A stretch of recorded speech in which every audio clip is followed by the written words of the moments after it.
Bluetooth. Bluetooth is a short-range wireless technology that lets devices communicate with each other over distances up to 10 meters, sometimes more.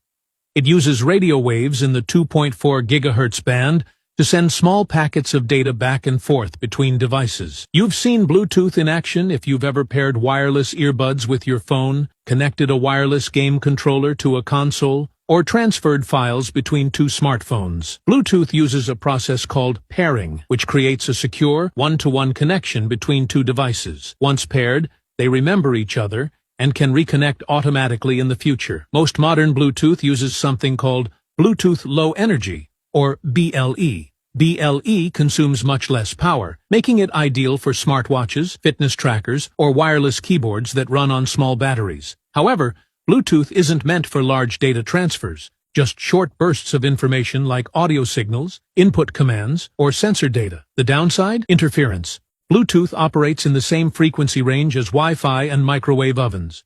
That's why sometimes your audio crackles when you're cooking while listening to a podcast. NFC. NFC stands for Near Field Communication. It's a type of wireless communication that only works over extremely short distances, typically 4 centimeters or less. It's based on older RFID technology and is designed for fast, simple interactions between devices that are physically close. You've used NFC if you've tapped your phone on a payment terminal, scanned a travel card at a subway gate, or exchanged contact info with another phone just by placing them back to back. NFC doesn't require pairing. One device sends a signal, and the other receives it instantly. It's almost like whispering directly into another device's ear. There are two types of NFC modes, active and passive. In active mode, both devices generate their own radio frequency field. In passive mode, only one device actively transmits, and the other just listens, like an NFC tag that opens a website or Wi-Fi menu when tapped. Because it's so short range, NFC is actually more secure than many other wireless methods. Someone trying to intercept an NFC transaction would have to be standing uncomfortably close, like right next to you. That makes it useful for contactless payments, digital ID cards, and secure authentication. Infrared,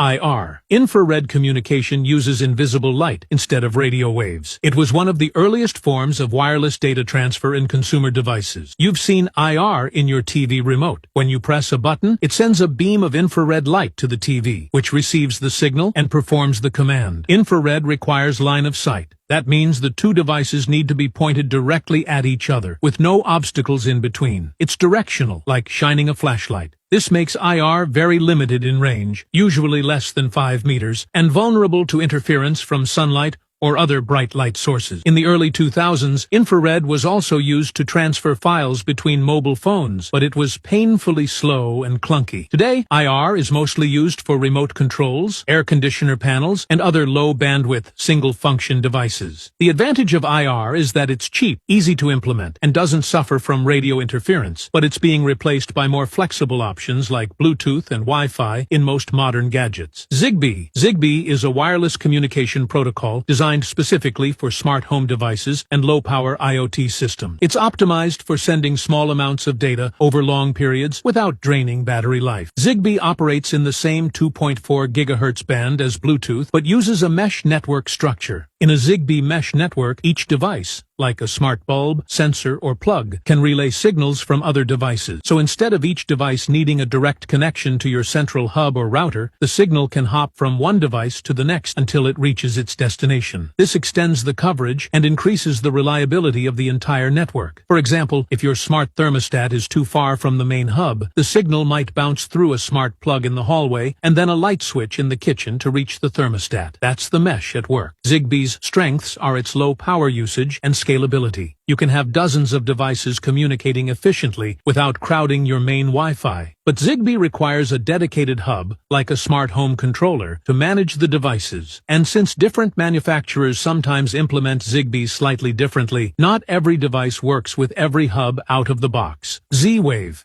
Z-Wave is similar to Zigbee, but uses a different frequency, typically 908 MHz in the US. This means it avoids interference with Wi-Fi and Bluetooth, which operate at 2.4 GHz. Like Zigbee, Z-Wave is designed for smart home automation and low-bandwidth device communication. It also uses a mesh network, where each device can pass along messages to extend the signal range. Z-Wave has slightly longer range per device, up to 100 meters in open air, and can support up to 232 devices in a single network. It's known for strong interoperability. Z-Wave devices must meet strict standards, so a Z-Wave motion sensor from one brand can work with a Z-Wave hub from another. That's not always true with Zigbee. However, Z-Wave networks are a bit slower than Zigbee and can be more expensive due to licensing fees. Still, many professional smart home systems rely on Z-Wave for stability and long-term performance. Z-Wave and Zigbee don't compete directly with Wi-Fi. Instead, they complement it by handling background tasks like monitoring doors, adjusting lights, or triggering alarms, while Wi-Fi deals with video streaming and internet browsing.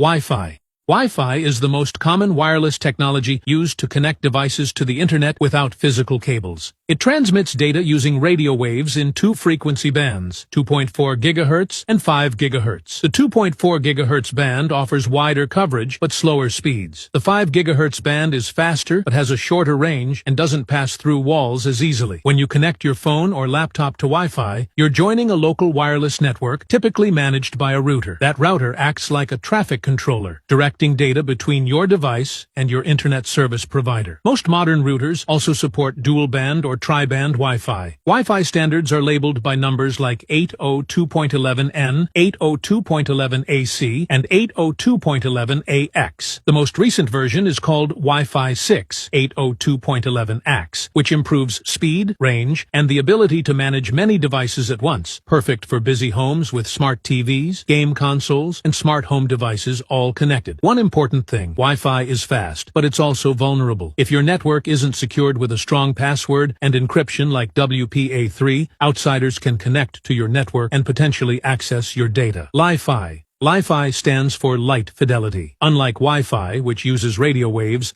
Li-Fi uses visible light to transmit data. It works by rapidly modulating the brightness of LED lights in a way that's invisible to the human eye. A Li-Fi-enabled device picks up these changes using a photodetector and decodes the data. Li-Fi is incredibly fast. In lab tests, it has reached speeds over 200 gigabits per second. That's faster than most fiber-optic internet connections. But it also has limitations. Since it uses light, it can't pass through walls or work in complete darkness. It also requires a direct line of sight between the transmitter, the light source, and the receiver, your device. Still, Li-Fi is promising for certain environments, like hospitals, where radio waves might interfere with sensitive equipment, or on airplanes, where it could reduce network interference. In homes and offices, Li-Fi could complement Wi-Fi in specific rooms where ultra-fast and secure communication is needed. Cellular networks, 3G, 4G, 5G. Cellular networks use radio towers to provide wireless coverage across large geographic areas. Your phone connects to the nearest cell tower, which then routes calls, messages, and internet traffic to and from your device. Each generation of mobile technology has improved speed, capacity, and latency. 3G was the first network fast enough for mobile internet browsing and video calling. 4G brought speeds fast enough for HD video streaming, mobile gaming, and high-speed downloads. It uses technologies like LTE, long-term evolution, to achieve this. 5G is the current generation, ultra-low latency, and the ability to connect more devices at once. It uses a mix of low-band, mid-band, and high-band frequencies. High-band 5G, known as millimeter wave, can deliver gigabit-per-second speeds, but only over short distances and with clear line of sight. 5G opens the door to applications like autonomous vehicles, remote surgeries, real-time augmented reality, and ultra-dense IoT networks in smart cities. However, it also requires a dense infrastructure of small cell towers, especially in urban environments. Satellite Internet.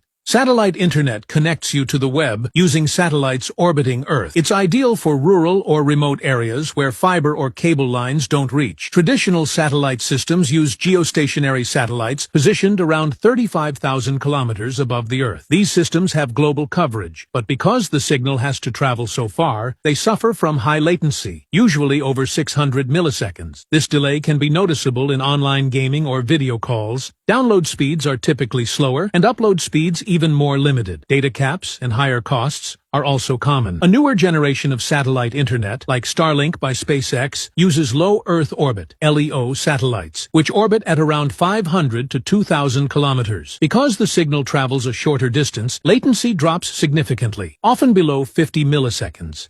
LEO satellite constellations can provide high-speed internet to previously underserved areas, but they require thousands of satellites working together and constant tracking to maintain coverage. UWB Ultra-Wideband. Ultra-Wideband is a short-range, high-frequency wireless technology used for precise location tracking and fast data transmission over short distances. It operates by sending very short pulses of radio energy across a wide frequency spectrum, typically several gigahertz wide. This makes it resistant to interference and capable of pinpoint accuracy. UWB isn't designed for internet access. Instead, it's used for spatial awareness. For example, Apple's AirTags use UWB to help iPhones precisely locate them, even showing directional arrows as you walk closer. Some high-end smart home devices use UWB for presence detection, like turning on lights when someone enters a room or unlocking a car door when the owner is nearby. Because it can detect movement with sub-centimeter accuracy and doesn't require pairing like Bluetooth, UWB is ideal for secure authentication, hands-free control, and indoor navigation. It's not widely used yet, but as smartphones and wearables continue adopting UWB chips, you'll see more devices using it for advanced motion and positioning features. Wireless charging.